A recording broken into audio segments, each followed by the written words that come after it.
다시 정리해 볼게요. 우연히 한 사람을 잡았어요. 네. 3명이 들어왔다는 걸 알았어요. 단톡방을 통해서. 근데 그 잡힌 사람하고 그 3명 그 빠져나간 사람하고 사이에 단톡방 주고받았는데 그런데 두목은 이미 알고 있었어요. 잡혔다는 걸. 네. 그래서 두목은 그 3명한테 가짜로 답변해라 이런 식으로 해서 나중에 검찰이 그걸 알고 열받아 가지고 그 3명 누구야? 탑승객. 그날 탑승객 다 인도네시아 사람들 찾아봐서 네. 3명을 특정해냈어요. 네. 그래서 이제 그 사람을 잡으면 됩니다. 3명을. 그것뿐만 아니고 이들이 어디를 통과했는지 검찰이 알았죠. 그런데 네. 더 이상 수사가 이루어지지 않고 멈춰요?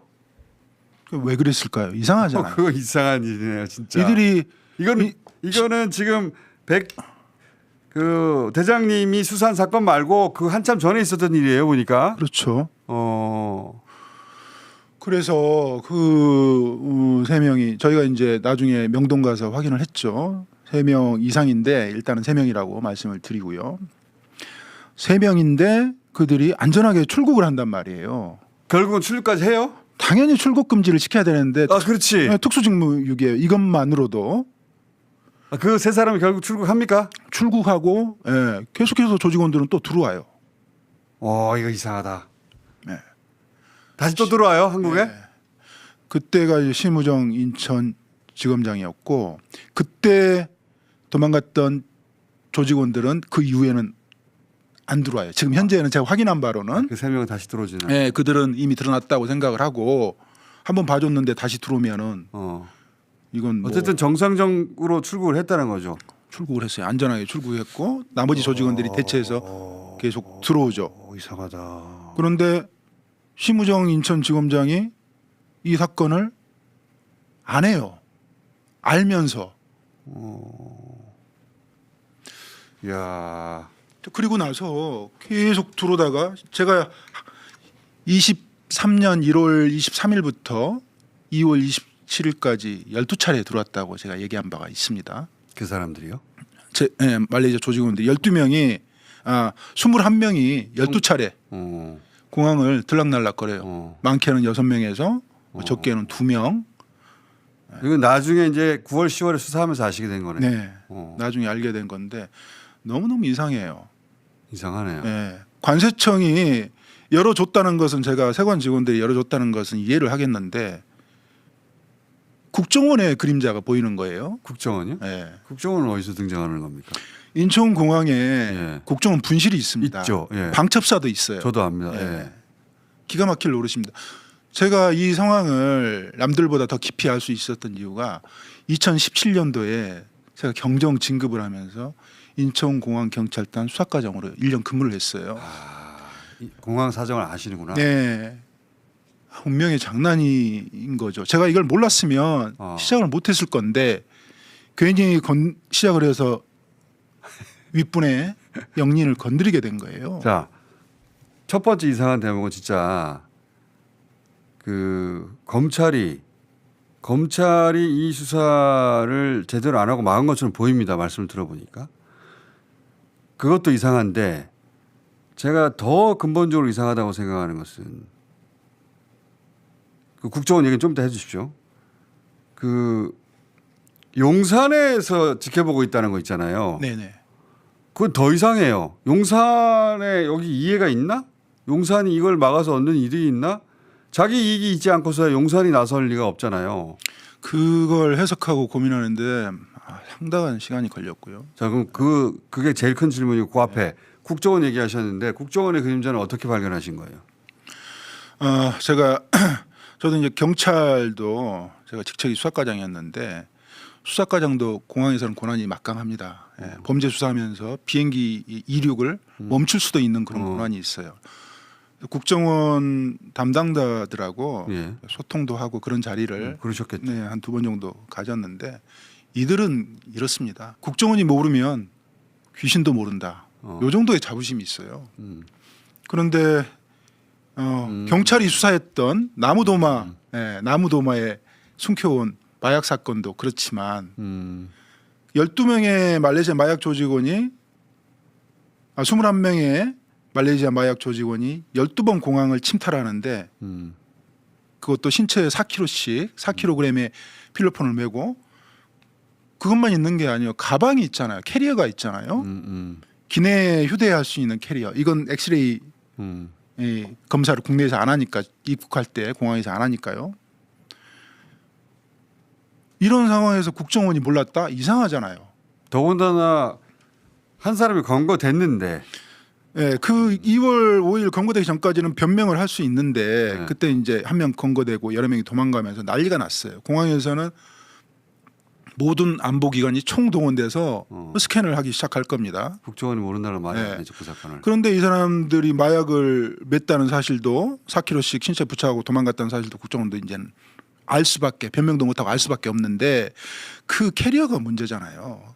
캐리어가 그 안에 10kg 정도 분량을 집어넣을 수가 있는데 중량을 뭐가 들었는지 국정원은 관심이 없었던 거예요. 그 기가 막히는 일이죠.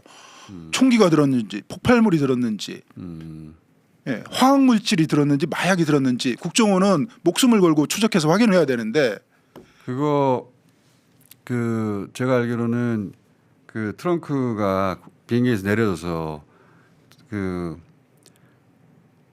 돌 때 네. 그때 국정원을 볼 수 있거든요. 그렇게 안 했죠. 말레이시아 안 마약 했다는 조직이. 거죠. 이거는. 예, 그게 컨베이어 벨트에 실려야 예. 엑스레이 이렇게 투시가 돼서 그렇죠. 알게 되는데 우리는 모르는데 국정원은 그때 그걸 볼 수 있다고 알고 있는데 저는. 기내에 휴대하잖아요. 휴대하잖아요. 출발 공항만 통과하면 예. 가방처럼 가지고 있다가 그냥 짐처럼 예. 내 몸에 부착물처럼 예, 엑스레이 투시 받지 않고 통과를 하는 거예요. 그렇죠. 직접 가지고 오면. 근데 그거는 세관원의 도움을 받았다는 거죠. 지금 이야기. 네. 그죠? 근데 국정원이 알게 됐잖아요. 방첩사가 알게 됐잖아요. 방첩사가 방첩하는 거잖아요. 테러로부터 막아내는 건데 국정원은 더 책임이 막중하죠. 근데 이들이 관심이 하나도 없어요. 이상하잖아요. 검찰도 아는 것을 국정원이 모른 척 한다는 게 말이 안 된다. 그런 관점에서 그러면 더 큰 의혹인 용산에서 용산에서 주시하고 있다는 이야기를 이제 서장한테 들었고 네. 그거는 녹취가 지금 남아 있지 않아서 이상하게 그 녹취만 없어서 그 녹취를 제시하지 못하는데 그 정황으로 통화한 그러니까 서장과 통화한 정황으로는 충분히 그런 대화가 있었던 걸 유추해 볼 수 있거든요. 안 그랬으면 아까도 얘기했지만 서장한테 당신이 용산에서 주목하고 있다고 하지 않았냐 그 말했을 때 내가 언제 그랬어라고 말했어야 하는데 안 했으니까 그걸로 저는 충분히 그래 이거는 백경정 얘기가 맞다 싶은데 그러면 그다음 이어지는 질문은 용산은 왜 관심 있냐 이거예요 이거를. 제가 환기 한번 시켜드리겠습니다. 대통령이 23년 10월 21일인가요? 중앙경찰학교 졸업식에서 마약과의 전쟁을 선포했습니다. 경찰의 날 때. 그 영상 다시 볼게요. 10초밖에 안 되니까. 네네. 그 마약과의 전쟁을 선포했어요 그때. 예. 특히 우리 미래 세대를 지켜야 한다는 사명감으로 마약과의 전쟁에서 반드시 승리해 주십시오. 저렇게까지 말했는데. 며칠 후에 가슴 아픈 사건이 이태원 참사가 그렇죠. 벌어졌고 마약과의 전쟁은 잠시 소강 상태에 예. 있었습니다. 그때 이제 인천지검 예. 그리고 중앙지검에서 각각 이 사건을 덮은 거예요. 말레이 조직을. 그리고 나서 정리가 되고 나서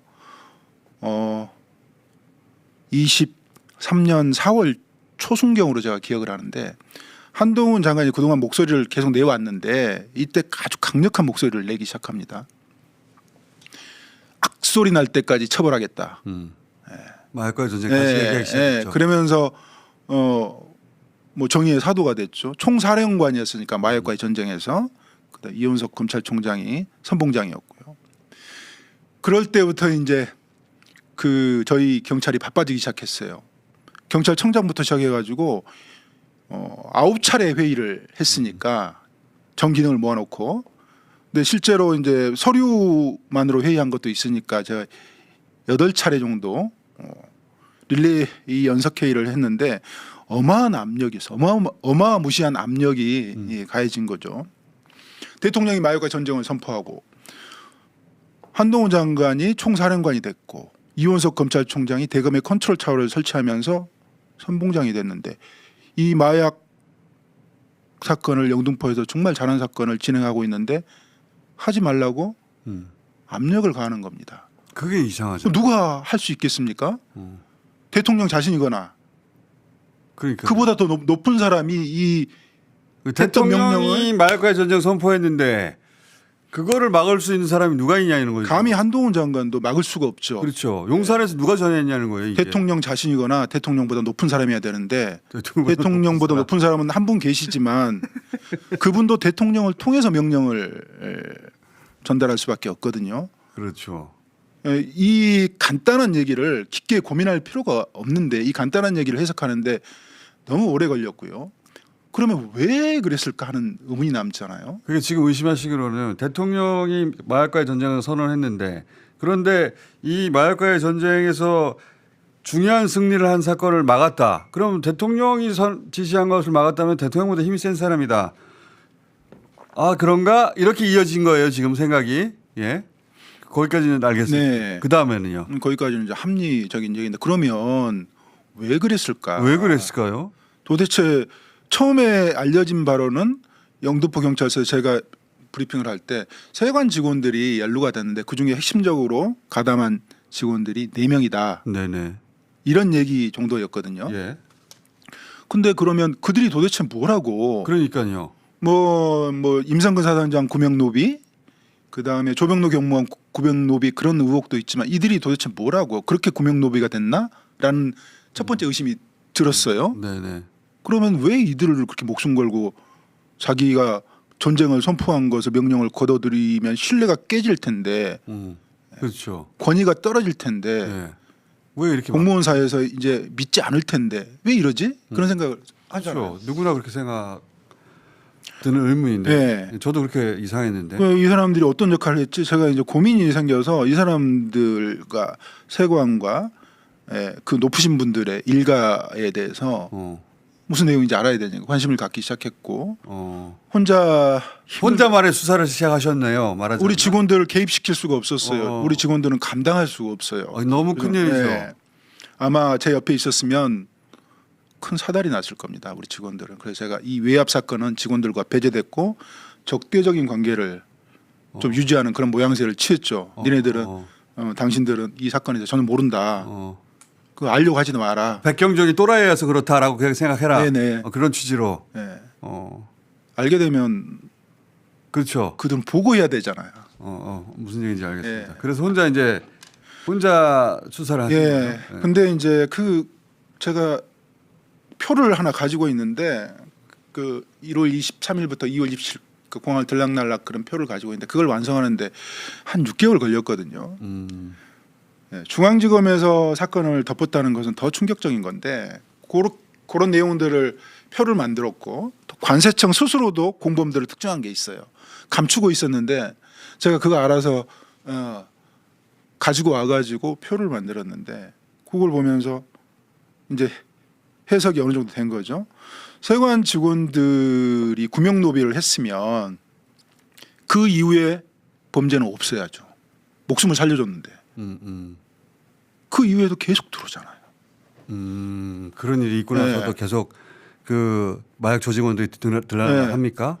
그러면 이 사람들이 단순하게 용산하고 인연이 있어서 구명노비를 했다 이 수준을 넘어서는 거죠. 대범한데 진짜. 그러면 마약 범죄가 계속 이어지도록 해준 건데 누군가가 그걸 신무정 인천지검장이 못 막아요. 그러니까. 계속 들어오는데 이상하잖아요. 이상하네요. 진짜로 이상해요. 그래서 첫 번째 가정이 깨졌어요. 두 번째 가정은 그러니까 그 잡혔던 사람들이 연줄이 좀 좋아가지고 백을 쓴 건가? 이건 아니다. 네. 두 번째 가정은 참 입에 담기도 민망한데 이들 가족이 사업을 했나? 야, 이런 의심을 굉장히 위험한 추정이긴 한데 이해가 안 가니까 이제 가설을 세워 보시는 거죠. 네네.